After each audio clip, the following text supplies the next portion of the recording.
Question है कि किसी वैद्युत द्विध्रुव के अक्ष पर केंद्र से r दूरी पर वैद्युत क्षेत्र की तीव्रता का व्यंजक ज्ञात कीजिए। देखिए, ऐसे तो हम सिलेबस के टॉपिक में पढ़ते हैं कि जो है वैद्युत द्विध्रुव के अक्षीय स्थिति और निरक्षीय स्थिति के बारे में, परंतु हमको यह नहीं समझ में आता है कि इससे संबंधित क्वेश्चन कैसे पूछेंगे।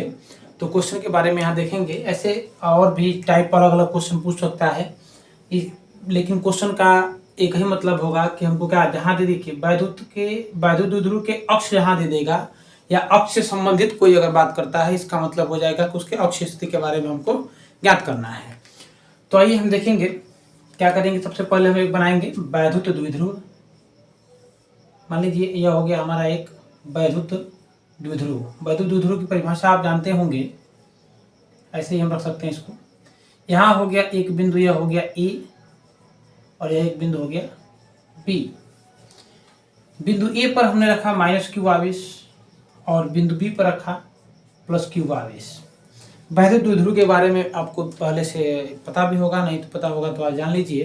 क्या होता है कि समान परिमाण परंतु विपरीत आवेश एक दूसरे से कुछ अल्प दूरी पर स्थित होते हैं, उनको क्या कहा जाता है? वैद्युत द्विध्रुव कहा जाता है। यहाँ देखिए हमने क्या लिया है, एक -q आवेश लिया है, एक +q आवेश लिया है, जिनके बीच की दूरी हम मानेंगे 2l। इनके बीच की दूरी क्या हम मानेंगे? 2l। इनका मध्य बिंदु होगा यहाँ पे O। ठीक है, तो कह रहा है क्या, यहाँ एक क्वेश्चन में लिखा है कि वैद्युत द्विध्रुव के अक्ष पर केंद्र से r दूरी। समझेंगे कि अक्ष क्या होता है। अक्ष का मतलब कि जिस अक्ष में है उसी के अनुदिश आगे की तरफ। तो हम मान लेंगे कि इस बिंदु B के अनुदिश आगे की तरफ एक बिंदु यहाँ पे है P। ठीक है, इस बिंदु P पर हमको क्या करना है, जो इससे कितनी दूरी पे है? r दूरी पे है। वैद्युत द्विध्रुव के मध्य बिंदु से r दूरी पर यह बिंदु है। ठीक है, तो अब हमारे मन में प्रश्न आएगा कि इस द्विध्रुव के कारण बिंदु P पर वैद्युत क्षेत्र की तीव्रता क्या होगी। देखिए, हमें पहले से पता है कि जो धन ध्रुव होता है उससे वैद्युत बल रेखाएं बाहर की तरफ होती हैं। अर्थात यहाँ आप दिखा दे रहे हैं आपको कि जो प्लस चार्ज होता है, प्लस चार्ज से जो वैद्युत बल रेखाएं होती हैं वो क्या होती हैं? बाहर की तरफ होती हैं। और जो माइनस चार्ज होता है उसके तरफ होती है, मतलब उसमें अंदर की तरफ वैद्युत बल रेखाएं आती हैं। ऐसा आप लोग पहले से भी जानते होंगे। तो उसी प्रकार हम यह देखें कि इस बिंदु B पर जो +q आवेश है, +q आवेश के कारण जो वैद्युत बल रेखाएं होंगी या वैद्युत क्षेत्र की जो तीव्रता होगी वो क्या होगी? बाहर की तरफ होगी, यानी E + q।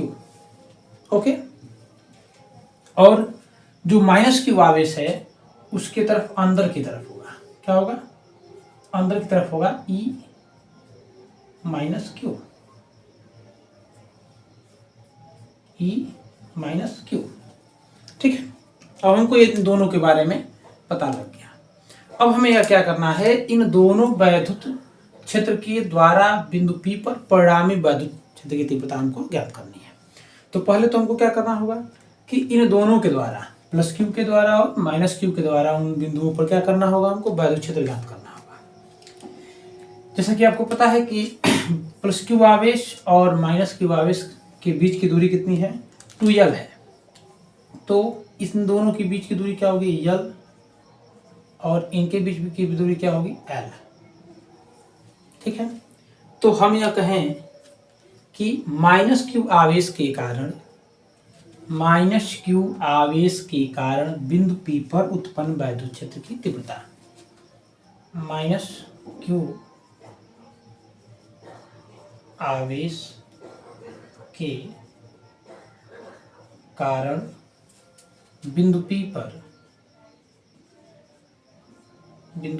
पर वैद्युत क्षेत्र की तीव्रता E - q इक्वल क्या हो जाएगा? देखिए एक और फार्मूला होता है वैद्युत क्षेत्र की तीव्रता का सूत्र होता है E इक्वल टू के क्यू अपान आर स्क्वायर। के क्यू अपन क्या होता है आर स्क्वायर, ठीक है। तो के क्यू अपान आर स्क्वायर होता है, तो जहाँ के क्या होता है एक नियतांक होता है, के का मान हमको पहले से पता है, के इक्वल टू क्या होता है 1/4 एप्सिलॉन 0, ठीक है। तो हम क्या रखेंगे E माइनस क्यू इक्वल क्या हो जाएगा कि क्यू अपान आर स्क्वायर। तो आर का मतलब क्या होगा इस बिंदु ए से बिंदु पी के बीच की दूरी। तो बिंदु पी से ओ तक के बीच की दूरी तो आर है, हमको कहाँ तक की दूरी चाहिए ए तक की दूरी चाहिए, यानी यहाँ तक हमको आने के लिए कितनी दूरी तय करनी पड़ेगी और एक यल दूरी तय करनी पड़ेगी। अर्थात क्या हो जाएगा हमारा कि बिंदु या माइनस के आवेश से बिंदु पी की दूरी जो होगी वो क्या होगी R plus L, R plus L, ठीक है। इसको हम बना लेते हैं इक्वेशन नंबर 1। अब ठीक इसी प्रकार क्या करेंगे हम लिखेंगे कि प्लस क्यू आवेश के कारण बिंदु पी पर उत्पन्न वैद्युत क्षेत्र की तीव्रता, प्लस क्यू आवेश के कारण बिंदु पी पर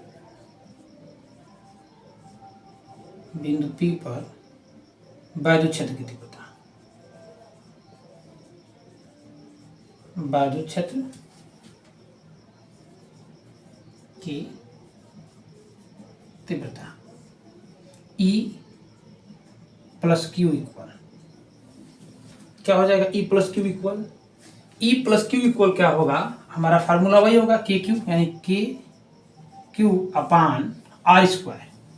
ध्यान दीजिएगा यहाँ पे स्क्वायर रहेगा, आर का यहाँ क्या है स्क्वायर है, तो जो दोनों के बीच की दूरी होगी उसका क्या होगा स्क्वायर होगा। यहाँ भी क्या लिखेंगे हम आर स्क्वायर, पर यहाँ आर स्क्वायर यानी आर का मान कितना होगा हमको चाहिए कि यहाँ से प्लस क्यू यहाँ है, यहाँ से बिंदु पी के बीच की दूरी चाहिए और हमें पूरी यह यहाँ से यहाँ तक आर दिया है, तो हमको यहाँ से यहाँ तक आर नापने के पश्चात हमको वापस यहाँ तक आना है, अर्थात यहाँ तक की दूरी क्या है यल वापस हो जाए, यानी कि हम आपको क्या करेंगे कि टोटल आर में से यल घटा देंगे तो हमारी यहाँ तक की दूरी निकल के चली जाएगी। क्यों?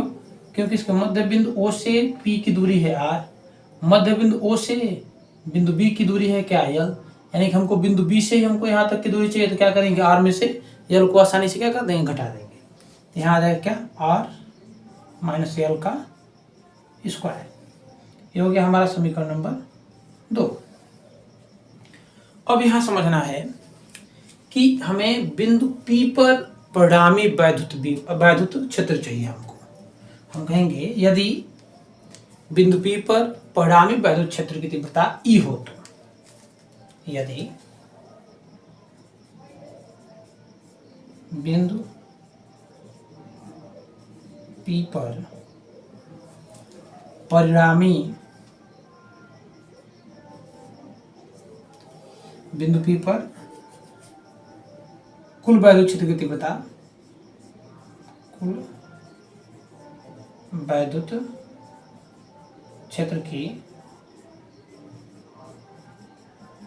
तीव्रता E हो तो क्या हो जाएगा अब यहां समझेंगे हम, तो क्या होगा E इक्वल, और बिंदु P पर परिणामी ज्ञात करने के लिए देखिए यहाँ पर एक हम फार्मूला लगाएंगे या थोड़ा सा एक लॉजिक समझेंगे कि जैसे कोई टुकड़ा हो और इस पर इधर मान लीजिए कि 10 न्यूटन का बल लग रहा हो और इधर लग रहा हो 7 न्यूटन का बल, ये टुकड़ा किधर जाएगा, जिधर ज्यादा बल लग रहा हो ये होगा उधर की तरफ जाएगा। और यहाँ प्रश्न आएगा कि कितने बल से इधर की तरफ गतिशील होगा, अर्थात हम कह सकते हैं यानी कि हमको 7 न्यूटन 10 न्यूटन से 7 न्यूटन को क्या करना पड़ेगा घटाना पड़ेगा, यानी इसका परिणामी गति की देखना होगा तो हमें क्या करना होगा अधिक में से कम को घटाना होगा, अधिक में से कम को घटाना होगा। अब यहाँ इन दोनों में हमको यह समझना होगा, क्योंकि यहाँ तो यह तो था हमारा क्या अंकीय मान था, संख्याएं थी, यहाँ पर संख्या नहीं, यहाँ तो जो है अचर राशियां हैं जिनके मान परिवर्तित होते रहते हैं। पर हमको यहाँ एक देखिए ट्रिक लगा सकते हैं कि यहाँ भी क्या है के क्यू है, यहाँ भी क्या है के क्यू है, यानी कि अंश इसका क्या है बराबर है। हर पे आते हैं, हर यहाँ देखेंगे तो r प्लस यल है, यहाँ क्या है r माइनस यल है। और किसी भी भिन्न वाली राशि का जिसका हर ज़्यादा होता है उसका अंश, उसका जो मान आता है कम आता है, और जिसका हर कम होता है उसका मान ज़्यादा आता है। समझिए यहाँ r प्लस यल है, r में कुछ जोड़ेंगे इसका मान ज़्यादा आएगा, ज़्यादा आएगा मतलब ये पूरी राशि क्या होगी कम हो जाएगी। और यह राशि क्या होगी r में से घटाया जा रहा है, इसका मान कम होगा तो उतने में भाग पड़ेगा तो इसका मान क्या आएगा ज़्यादा आएगा। अर्थात हम क्या कर सकते हैं परिणाम में e बराबर लिख सकते हैं जो है e plus Q minus e minus Q. अब प्लस क्यू और माइनस क्यू का मान रख लेंगे हम। प्लस क्यू का मान है के क्यू अपान r माइनस यल का होल स्क्वायर माइनस फिर क्या है के क्यू अपान r प्लस यल का होल स्क्वायर। समझ में आ गया। जिसका हर ज़्यादा होगा उसका टोटल वैल्यू क्या आएगी कम आएगी, जिसका हर कम होगा उसका टोटल वैल्यू क्या आएगा ज़्यादा आएगा। अब यहाँ हमको क्या करना है कि हमें दोनों या सेम दिख रहे हैं, हम कॉमन कर लेंगे के क्यू। हमारे पास बचेगा क्या 1 अपान r माइनस यल का होल स्क्वायर माइनस 1 अपान r प्लस यल का होल स्क्वायर। ठीक है, इसके पश्चात हम जो है इधर थोड़ा रफ कर लेते हैं। अब हमें क्या करना होगा कि हमें इन दोनों का हर जो दोनों हर दिखाई दे रहे हैं उसका हम क्या कर लेंगे एलसीएम निकाल लेंगे। एलसीएम निकालने के लिए हम क्या करेंगे, अब देखिए क्या किया जाएगा के क्यू जैसे का तैसे रहेगा, परिणाम में वैल्यू छोटी लिखता ई बराबर के क्यू जैसे का तैसे बड़े कोष्ठक में इन दोनों का जो एलसीएम लिया जाएगा वो होगा r माइनस यल का स्क्वायर, दूसरे कोष्ठक में हो जाएगा r प्लस यल का होल स्क्वायर। अब जो है इससे जब इसमें भाग दिया जाएगा एक कट जाएगा और दूसरे वाले से क्या करेंगे इसमें हम गुणा कर देंगे, यानी ऊपर क्या आएगा r प्लस यल का होल स्क्वायर माइनस, अब दूसरे वाले में प्लस वाला कटेगा माइनस वाले से ऊपर गुणा हो जाएगा तो आएगा r माइनस यल का होल स्क्वायर।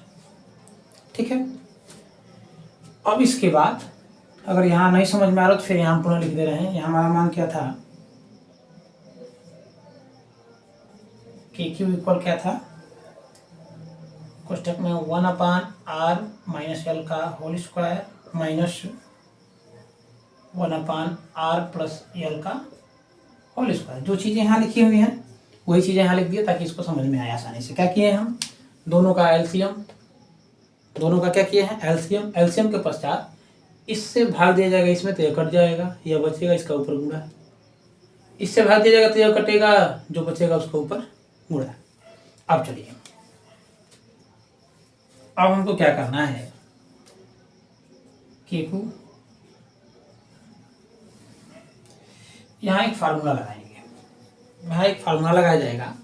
एक कोष्ठक में a plus B A minus B, एक कोष्ठक में a प्लस बी। इसका फार्मूला क्या आ जाएगा a प्लस बी का A square minus B square, यानी कि इसको हम लिख सकते हैं कि R square minus L square, और टोटल का स्क्वायर था तो हम टोटल का स्क्वायर भी लिख सकते हैं।